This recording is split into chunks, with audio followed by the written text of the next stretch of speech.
Hello दोस्तों, आप सभी का स्वागत है हमारे यूट्यूब चैनल एसएससी कोचिंग पे। दोस्तों, आज हम लोग संपूर्ण जीके जीएस के निचोड़ हम लोग जो कि रामबाण सीरीज में हम लोग आज टॉप 101 एमसीक्यू प्रश्न देखेंगे और इसमें वन लाइनर भी प्रश्न है। चलिए हम लोग स्टार्ट करते हैं। ऑब्जेक्टिव क्वेश्चन और वन लाइनर प्रश्न, इसमें दोनों मिक्स क्वेश्चन है। तो चलिए हम लोग स्टार्ट करते हैं आज के प्रश्न, जो कि मोस्ट इंपॉर्टेंट प्रश्न है, जो कि एग्जाम में आने की संभावना है। तो चलिए आज का पहला प्रश्न हम लोग करते हैं। वीडियो को एक बार लाइक शेयर आप लोग कर दीजिएगा। देखिए आज का पहला प्रश्न है, भारत के साथ व्यापार करने का चार्टर महारानी एलिजाबेथ द्वारा कब दिया गया था। तो यह कब दिया गया था, तो इसको याद रखना है कि यह 31 दिसंबर 1600 को यह दिया गया था। 1600 में यह दिया गया था, इसको याद रखिएगा। ऑप्शन यहाँ पे हमारा जो सही होगा बी ऑप्शन यहाँ पे सही होगा। आगे चलते हैं। भारतीय राष्ट्रीय कांग्रेस के प्रारंभ से ही उग्र राष्ट्रवादियों का भी वर्ग था। यहाँ पे वर्ग था, निम्न में से कौन नहीं था, कौन नहीं शामिल है इसमें। तो इसमें आपको बताना है इसमें से वह कौन व्यक्ति हैं जो शामिल नहीं है। तो इसको याद रखिएगा, गोविंद रनाडे। इसमें जो उग्र राष्ट्रवादी थे लोग, उसमें बाल गंगाधर तिलक, लाला लाजपत राय, बिपिन चंद्र पाल, यह 3 लोग थे और इसमें लोग थे। तो इसको याद रखिएगा। इसमें जो नहीं शामिल थे गोविंद रनाडे, यह नहीं शामिल थे। आगे चलते हैं नेक्स्ट क्वेश्चन पे। यह क्वेश्चन देखिएगा, 1916 में कांग्रेस और मुस्लिम लीग के बीच लखनऊ समझौता हुआ, उसके कौन से परिणाम बाद में घातक सिद्ध हुआ। उसमें आपको बताना है कौन से परिणाम बाद घातक वह सिद्ध हुआ था। इसको याद रखिएगा, वह कांग्रेस द्वारा मुसलमानों के प्रति संतुष्टिकरण की नीति का आरंभ। इसको आप याद रखिएगा, इसमें ऑप्शन यहाँ पे सही होगा, ठीक है ना। यह घातक साबित हुआ था। आगे चलते हैं। व्यक्तिगत सत्याग्रह किस गवर्नर जनरल के काल में हुआ। तो इसको याद है, व्यक्तिगत सत्याग्रह किस गवर्नर जनरल के काल में हुआ था। तो इसको याद रखिएगा, वह लॉर्ड लिनलिथगो के कार्यकाल में हुआ था, लॉर्ड लिनलिथगो, ठीक है ना। आगे चलते हैं नेक्स्ट क्वेश्चन पे। भारतीय राष्ट्रीय कांग्रेस के पूर्ववर्ती संस्थानों में सबसे पहली और प्रमुख संस्था थी। तो इसमें आपको बताना है सबसे पहली और प्रमुख संस्था थी वह कौन थी। तो इसको याद रखिएगा, ब्रिटिश इंडियन एसोसिएशन, ठीक है ना, ब्रिटिश इंडियन एसोसिएशन यह थी, इसको याद रखिएगा। आगे चलते हैं नेक्स्ट क्वेश्चन पे। Dadabhai Naoroji British House of Commons के लिए चुने जाने वाले पहले भारतीय थे। उन्होंने किस पार्टी के टिकट पर चुनाव जीता था। वह आपको बताना है किस पार्टी के चुनाव पर यह टिकट जीता था। टिकट आपको बताना है, इसमें चुनाव जीता था। इसमें बताइएगा कौन सा ऑप्शन। देखिए यहाँ पे लिबरल पार्टी और लिबरल पार्टी दो पार्टियां हैं। यहाँ पे लिबरल और लिबरल में अंतर है, तो इसको याद रखिएगा। वह पार्टी थी कौन, लिबरल पार्टी थी, इसको याद रखिए, लिबरल पार्टी से जीते थे। आगे चलते हैं नेक्स्ट क्वेश्चन पे। भारत व हुंडों का प्रथम आक्रमण किस शासक के समय हुआ था। तो किस शासक के समय हुआ था हुंडों का आक्रमण। तो इसको याद रखिएगा, स्कंदगुप्त, ठीक ना, स्कंदगुप्त के समय हुआ था प्रथम आक्रमण। इसको याद है, हुंडों का प्रथम आक्रमण हुआ था। आगे चलते हैं।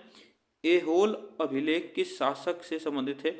एहोल अभिलेख किस शासक से संबंधित है, इसको बताना है। तो इसको याद रखेगा, यह पुलकेशिन द्वितीय से संबंधित है, ठीक ना, पुलकेशिन द्वितीय से संबंधित है। ऑप्शन हमारे यहाँ पे सी सही होगा। आगे चलते हैं। सत्यमेव जयते किस उपनिषद में संग्रहित है।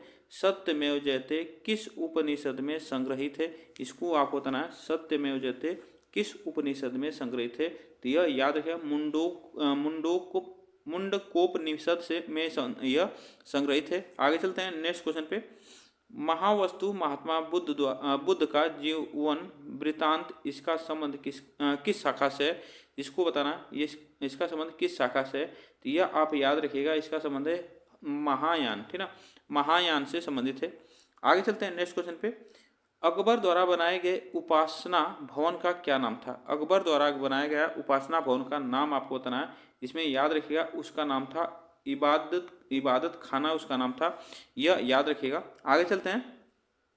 सुप्रसिद्ध संगीतकार तानसेन और बैजू बावरा किसके शासनकाल में सुविख्यात थे। तो किसके शासनकाल में सुविख्यात थे, तो इसको बताना है। तो याद रखिएगा, वह अकबर के शासनकाल में, अकबर के शासनकाल में सुविख्यात थे। आगे चलते हैं। न्यू कैंसल पोर्ट जो दुनिया का सबसे बड़ा कोयला निर्यात बंदरगाह है, यह किस देश में स्थित है। तो यह किस देश में स्थित है, इसको बताना है।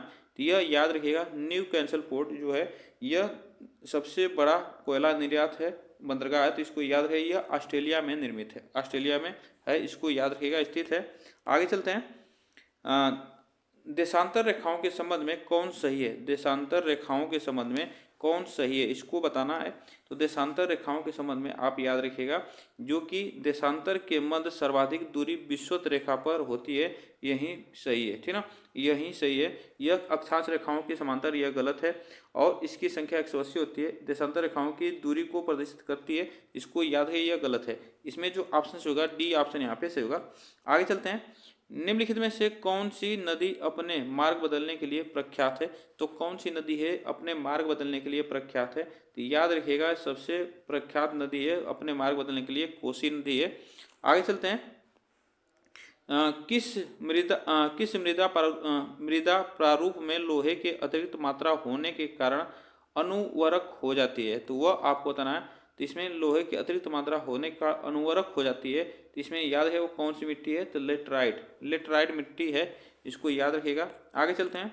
प्रकाश के संबंध में कौन सा कथन सत्य है? प्रकाश के संबंध में कौन सा कथन सत्य है, तो यह आपको बताना है। तो याद रखिएगा, प्रकाश के संबंध में यह एक विद्युत चुंबकीय तरंग है, यह एक कण प्रकृति है, यह ऊर्जा का एक रूप है। तो इसको याद रखिएगा, यह उपरोक्त सभी है, ठीक ना, यह उपरोक्त सभी है। आगे चलते हैं। बायोगैस संयंत्र में निम्नलिखित में से कौन सी प्रक्रिया होती है? तो बायोगैस संयंत्र में निम्नलिखित में से कौन सी प्रक्रिया होती है? तो ये याद रखिएगा, उसमें प्रक्रिया होती है किण्वन द्वारा, ठीक ना, किण्वन प्रक्रिया होती है यहाँ पे। आगे चलते हैं। नेक्स्ट क्वेश्चन देखिएगा। एक वर्ग में ऊपर से नीचे की ओर आने पर परमाणु के आकार कैसे होते हैं? तो एक वर्ग में ऊपर से नीचे आने पर परमाणु के आकार कैसे होते हैं? तो वह बढ़ता है, इसको याद है, परमाणु के आकार बढ़ता है। आगे चलते हैं। वायुमंडल में प्रकाश की विसरण का कारण है? तो वायुमंडल में प्रकाश की विसरण का कारण आपको बताना है, तो इसको याद रखिए आप, विसरण का कारण जो है वह धूल कण है, ठीक ना, धूल और कण, इसमें याद, धूल कण जो है इसका विसरण का कारण है। आगे चलते हैं। नेक्स्ट क्वेश्चन देखिएगा। किसी भी यौगिक का ऑक्सीकरण संख्या क्या होती है? किसी भी यौगिक का ऑक्सीकरण संख्या क्या होती है? तो वह याद रखिएगा, वह शून्य होती है। क्या होती है? शून्य होती है। चलिए आगे चलते हैं नेक्स्ट क्वेश्चन पे। सर्प विषरोधी सुई किस तत्व का एक यौगिक है? सर्प विषरोधी सुई किस तत्व का एक यौगिक है? तो इसको याद रखिएगा, वह स्वर्ण यौगिक का, ठीक ना, स्वर्ण यौगिक का, यह इसको याद रखिएगा। आगे चलते हैं। दाब का विमीय सूत्र है, दाब का विमीय सूत्र आपको बताना है। तो दाब का विमीय जो सूत्र होता है, यह याद रखिएगा, ऑप्शन यहाँ पे 20 हो गया, 20 सही होगा, ठीक ना। यहाँ पे ml माइनस के पावर 1 t के पावर -2 यह होता है, इसको याद रखिएगा। आगे चलते हैं नेक्स्ट क्वेश्चन पे। जैव सेल क्या है? जैव सेल, इसको याद रखना, जैव सेल क्या है, इसे बताइएगा कौन सा ऑप्शन यहाँ पे सही होगा। यह याद रखिएगा, यह जैव सेल जो है यह कोयला है, ठीक ना। आगे चलते हैं नेक्स्ट क्वेश्चन पे। याददाश्त का संबंध मस्तिष्क के निम्न में से किस भाग से है? याददाश्त का संबंध मस्तिष्क के निम्न में से किस भाग से है, इसको बताना है। तो यह याद रखिएगा, याददाश्त का संबंध सेरेब्रम से है, ठीक ना, सेरेब्रम से। आगे चलते हैं। एक जीवाश्म, एक मिनट यहाँ पे क्वेश्चन भागा, अभी 1 मिनट रुक जाइएगा। यहाँ पे कौन सा क्वेश्चन था? हाँ यहाँ पे था। आगे चलते हैं नेक्स्ट क्वेश्चन पे देखिएगा। एक जीवाश्म पक्षी का नाम बताइए जो एक पक्षी की तरह दिखता है लेकिन सरीसृप की जैसी अन्य विशेषता होती है। उसकी सरीसृप की जैसी अन्य विशेषता होती है, तो इसको बताना है, इसमें कौन सा वह पक्षी है। तो याद रखिएगा, इसको आर्कियोप्टेरिक्स यह पक्षी है, इसको याद रखिएगा। आगे चलते हैं नेक्स्ट क्वेश्चन पे। मानव शरीर में सर्वाधिक मात्रा में पाए जाने वाला तत्व कौन सा है? तो मानव शरीर में सर्वाधिक मात्रा में पाए जाने वाला तत्व कौन सा है, तो इसको बताना है। तो इसमें याद रखिएगा वह तत्व है O2, ठीक ना, O2 यह ऑक्सीजन है। आगे चलते हैं नेक्स्ट क्वेश्चन पे। परिपथ के किन्हीं दो बिंदुओं के बीच विभवांतर मापने के लिए किसका प्रयोग किया जाता है?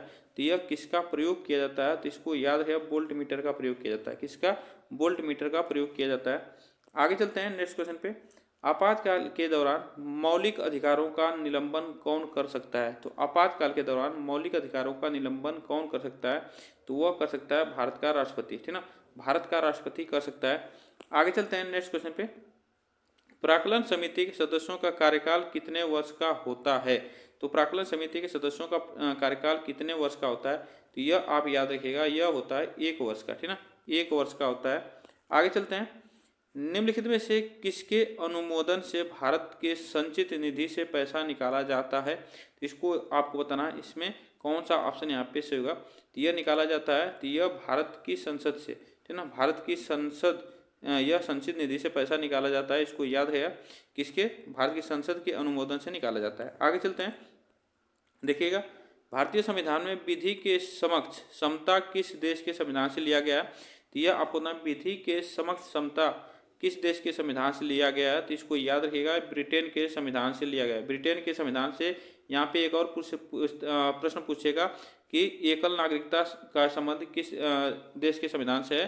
तो वो भी ब्रिटेन के संविधान से। आगे चलते हैं, देखिएगा संविधान संशोधन प्रक्रिया संविधान के किस भाग से उल्लेख किया गया है? तो किस भाग से उल्लेख किया गया है? तो इसको याद रखिएगा, भाग 20 है, यहाँ पे भाग 20, इसको याद रखिएगा। आगे चलते हैं, 1833 के चार्टर अधिनियम के अंतर्गत प्रथम विधि आयोग का गठन किसके अध्यक्षता में किया गया था? जिसको आपको बताना है इसमें कौन सा ऑप्शन यहाँ पे से होगा? यह किया गया था लॉर्ड मैकाले, ऑप्शन यहाँ पे लॉर्ड मैकाले से होगा, ठीक ना। चलिए आगे चलते हैं नेक्स्ट क्वेश्चन पे। निम्न में से कौन सी औषधि क्रांति प्याज और झींगा उत्पादन से संबंधित है? तो इसको बताना है, वह झींगा उत्पादन से संबंधित है, इसको याद रखिएगा, वह है जो कि गुलाबी क्रांति, ठीक ना, गुलाबी क्रांति, इसको याद रखिएगा। आगे चलते हैं, निम्नलिखित में से किन दो संस्थाओं को ब्रेटन वुड्स जुड़वा के नाम से जाना जाता है? तो ब्रेटन वुड्स जुड़वा के नाम से जाना जाता है किन संस्थानों को? यह याद रखिएगा, IMF और विश्व बैंक को जाना जाता है, IMF और विश्व बैंक को जाना जाता है। आगे चलते हैं, किस वर्ष भारतीय रिजर्व बैंक का राष्ट्रीयकरण किया गया था?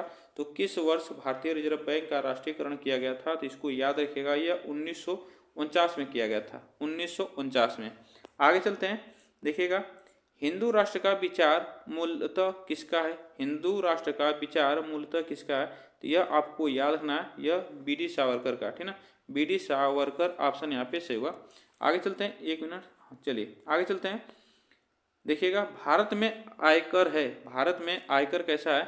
इसको बताना, भारत में आयकर कैसा है, इसको याद रखिएगा, प्रत्यक्ष और प्रगतिशील है, ठीक है, प्रत्यक्ष और प्रगतिशील, इसको याद रखिएगा। ऑप्शन यहाँ पे हमारा जो सही होगा, एक मिनट, यहाँ पे नहीं, सॉरी, यहाँ पे एक मिनट, भारत में आयकर है, तो इसको याद है, सही है, ऑप्शन हमारा यही सही होगा, प्रत्यक्ष और प्रगतिशील, ऑप्शन यहाँ पे सही होगा।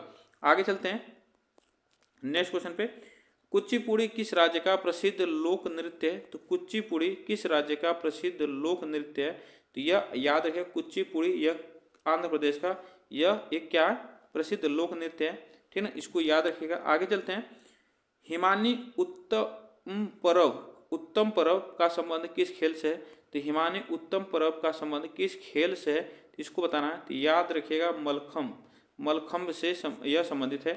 आगे चलते हैं नेक्स्ट क्वेश्चन पे, निपख आंदोलन के प्रणेता थे, निपख आंदोलन के प्रणेता कौन थे? यह दादू दयाल थे, ठीक ना, दादू दयाल थे निपख आंदोलन के प्रणेता। आगे चलते हैं नेक्स्ट क्वेश्चन पे, द्रक्कन सिक्का किसने चलाया था? द्रक्कन सिक्का आपको बताना है, द्रक्कन सिक्का किसने चलाया था? तो यह याद रखिए, ग्रीक ने चलाया था, यहाँ पे ग्रीक, ऑप्शन यहाँ पे सही होगा। आगे चलते हैं नेक्स्ट, देखिएगा बाढ़ के दौरान हर वर्ष में नए एलुवियस का जमाव जो कि मिट्टी की उर्वरता को बढ़ाता है, इसको बताना है, इसमें कौन सा? इसमें ऑप्शन सही होगा, तो इसमें याद रखिएगा, वो कौन सी मिट्टी का उर्वरता बढ़ाता है? तो खादर मिट्टी की उर्वरता बढ़ाता है। आगे चलते हैं, वह समुद्री सीमा जहां तापमान तेजी से कम होता है, तो वह कौन सा समुद्री सीमा जहां तापमान तेजी से कम होता है? तो यह याद रखिएगा, वह थर्मोक्लाइन, ठीक है ना, थर्मोक्लाइन, यहाँ पे ऑप्शन सही होगा। आगे चलते हैं नेक्स्ट क्वेश्चन पे, देखिएगा हाँ, बेसल मापदंड संबंधित है, बेसल मापदंड संबंधित है किससे? तो यह बैंकिंग क्षेत्र से संबंधित है, इसको याद रखिएगा। आगे चलते हैं, इंग्लिश में पहली बार औद्योगिक क्रांति शब्द का प्रयोग किसने किया था? इंग्लिश में पहली बार औद्योगिक क्रांति शब्द का प्रयोग किसने किया था? इसको याद रखिएगा, तो यह अर्नाल्ड टायंगी, ऑप्शन यहाँ पे से होगा। आगे चलते हैं, बाल विवाह रोकने के लिए एज ऑफ कंसेंट एक्ट कब लाया गया? तो एज ऑफ कंसेंट एक्ट कब लाया गया था? तो इसको याद रखिएगा, यह 1891 में लाया गया था, बाल विवाह रोकने के लिए। आगे चलते हैं, first war of India independence पुस्तक के लेखक कौन है? तो यह आपको बताना है, इसके लेखक आपको बताना है कौन से हैं इसमें याद रखिएगा, बी डी सावरकर, ठीक है ना, बी डी सावरकर इस पुस्तक के लेखक हैं। आगे चलते हैं, निम्न में से कौन पादप कोशिका में सबसे बड़ा कोशिकांग है? तो इसमें बताइए पादप कोशिका में सबसे बड़ा कोशिकांग है वो कौन सा है? तो प्लास्टिड, प्लास्टिड्स यह है, इसको याद रखिएगा।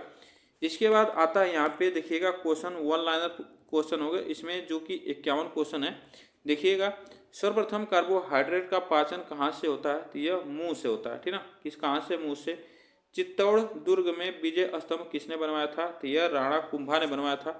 आगे चलते हैं, सुक्रोज में ग्लूकोज एवं क्या होता है? इसको याद है, सुक्रोज में क्या होता है? ग्लूकोज होता है और फ्रक्टोज होता है, इसको याद रखिएगा।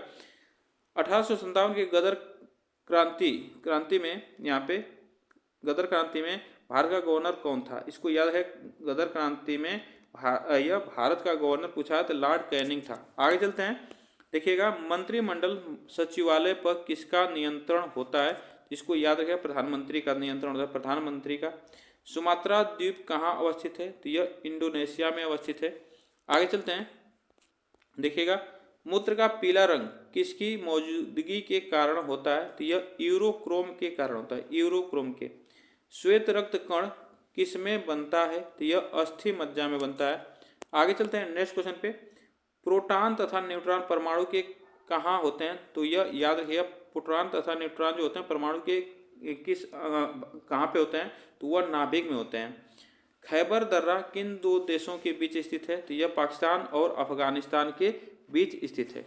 आगे चलते हैं नेक्स्ट क्वेश्चन पे, देखिएगा, भारत के पश्चिमी समुद्र तट पर वर्षा किस मानसून से होती है? तो यह मानसून जो है दक्षिण पश्चिमी मानसून है, ऑप्शन यहाँ पे से होगा।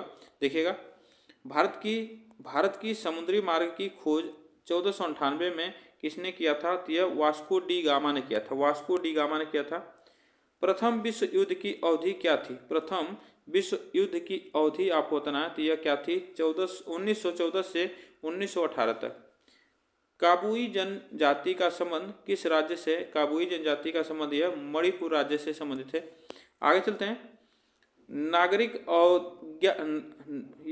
अवज्ञा आंदोलन कब शुरू हुआ था? तो यह शुरू हुआ था, यह 1930 में हुआ था। कृष्णा नदी का उद्गम स्थल किसके समीप है? तो यह महाबलेश्वर के समीप है।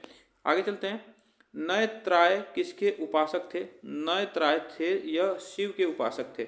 आगे चलते हैं, नेक्स्ट क्वेश्चन देखिएगा, 8 बीट किसके बराबर होता है? 8 बीट आपको बताना, 8 बीट किसके बराबर होता है? तो यह होता है 1 बाइट के बराबर। लेटराइट मिट्टी में किसकी अधिकता होती है? तो लोहा की होती है, इसको याद रखिएगा। आगे चलते हैं, रोम का पूर्ण रूप क्या है? तो रोम को याद रखिएगा, यह कंप्यूटर के क्वेश्चन है, तो यह रीड ओनली मेमोरीज का फुल फॉर्म होता है। लॉर्ड विलियम बेंटिंग ने सती प्रथा को 1829 ईस्वी में किस धारा द्वारा अवैध घोषित किया था? तो धारा था यह 17। आगे चलते हैं, देखिएगा, रोलेट एक्ट कब पारित हुआ था? रोलेट एक्ट आपको बताना है, यह याद रखिएगा, यह जलियांवाला बाग हत्याकांड के बाद हुआ था। 13 अप्रैल 1919 में जलियांवाला बाग हत्याकांड हुआ था, उसके बाद यह रोलेट एक्ट पारित किया गया था, ठीक है, इसकी जांच के लिए। इसको आगे चलते हैं, मुस्लिम लीग ने भारत विभाजन की मांग कब की थी? तो यह 1940 में। आगे चलते हैं, राष्ट्रपति द्वारा 2 आंग्ल भारतीयों को लोकसभा में मनोनीत किस अनुच्छेद के द्वारा किया जाता है? तो यह याद रखिएगा, अनुच्छेद 331 के तहत। मनुष्य की त्वचा कहाँ पर सबसे मोटी होती है? तो यह पैर के तलवे में सबसे मोटी त्वचा होती है। आगे चलते हैं, पंचवर्षीय योजनाओं को प्रारंभ करने का उत्तरदायित्व किससे होता है? इसको याद रखिएगा, राष्ट्रीय विकास परिषद को होता है। भारत में नई उदार औद्योगिकी एक नीति कब घोषित की गई? यह 1991 में घोषित की गई थी। अलेक्जेंडर ने भारत को कब आक्रमण किया था? भारत पर कब आक्रमण किया था? इसको याद है, 326 ईसा पूर्व में किया था। भारतीय संविधान कितने भागों में विभाजित है? तो यह 25 भागों में विभाजित है। आगे चलते हैं, मेगास्थनीज किसके दरबार में था? तो मेगास्थनीज चंद्रगुप्त मौर्य के दरबार में था। माउंटबेटन प्लान को किस अधिनियम के रूप में अभिपुष्ट किया गया था? तो यह भारतीय स्वतंत्रता अधिनियम 1947। आगे चलते हैं, मारासम बीमारी किसकी कमी के कारण होता है? तो यह याद रखिएगा, यह बीमारी जो होती है वो प्रोटीन की कमी के कारण होती है, ठीक ना। लोदी वंश का संस्थापक कौन था? तो लोदी वंश का संस्थापक था बहलोल लोदी। आगे चलते हैं। पृथ्वी तथा सूर्य के मध्य सर्वाधिक दूरी अपसौर किस तिथि के दौरान होता है? तो इसको याद रखिएगा, ये 4 जुलाई को अपसौर होता है। भारत और पाकिस्तान के मध्य उनके मानक समय में कितना अंतर है? तो यह याद रखिएगा, कितना अंतर है, यह अक्षांश में पूछा है। तो यह 7.8 डिग्री अक्षांश, ठीक ना, यह याद रखिएगा 7.8 डिग्री अक्षांश है। आगे चलते हैं नेक्स्ट क्वेश्चन पे। मोहनजोदड़ो की खोज किसने और कब की थी? तो यह राखलदास बनर्जी 1922 में की थी।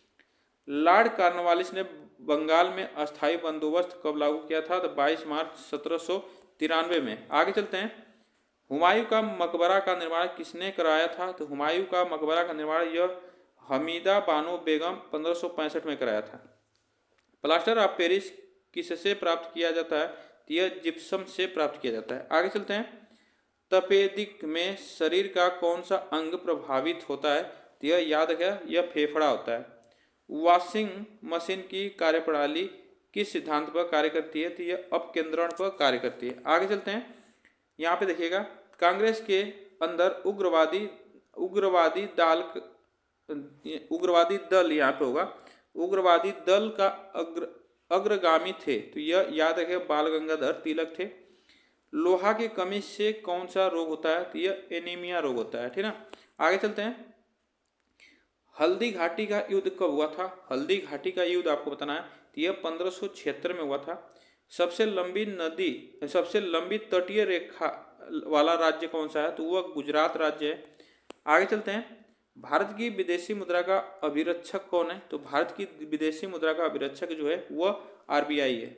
आगे चलते हैं। नेक्स्ट देखिएगा, गांधी जी ने किस घटना के बाद असहयोग आंदोलन वापस ले लिया था? तो यह चौरी चौरा जो घटना हुई थी, चौरी चौरा कांड जो हुआ था 5 फरवरी 1922 में हुआ था। इसी के बाद वह असहयोग आंदोलन वापस ले लिया था।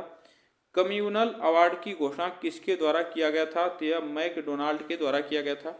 आगे चलते हैं। वंदे मातरम सर्वप्रथम किस में प्रकाशित हुआ? तो यह आनंद मठ प्रकाशित है। भारत के राष्ट्रपति को पद की शपथ कौन दिलाता है? तो यह मुख्य न्यायाधीश दिलाता है। आगे चलते हैं। और आज का यह लास्ट क्वेश्चन है, भारत में गेहूं का सबसे बड़ा उत्पादक राज्य, तो वो याद रखिएगा वह उत्तर प्रदेश है। आप लोग को यह प्रश्न कैसे लगे? वीडियो को एक बार लाइक शेयर आप लोग जरूर कर दीजिएगा और चैनल को सब्सक्राइब कर लीजिए, जिससे कि आपको डेली का क्लास आपको रात 8 बजे यहाँ पे मिलती रहेगी। तब तक के लिए थैंक यू सो मच आप सभी को। और रात 9 बजे आपको रेलवे की आरआरबी ग्रुप डी की यहाँ पे क्लास होती है, तो इसको आप लोग चैनल को सब्सक्राइब कर लीजिए, जिससे कि आपको क्लास यहाँ पे मिलती रहेगी। तब तक के लिए थैंक यू सो मच।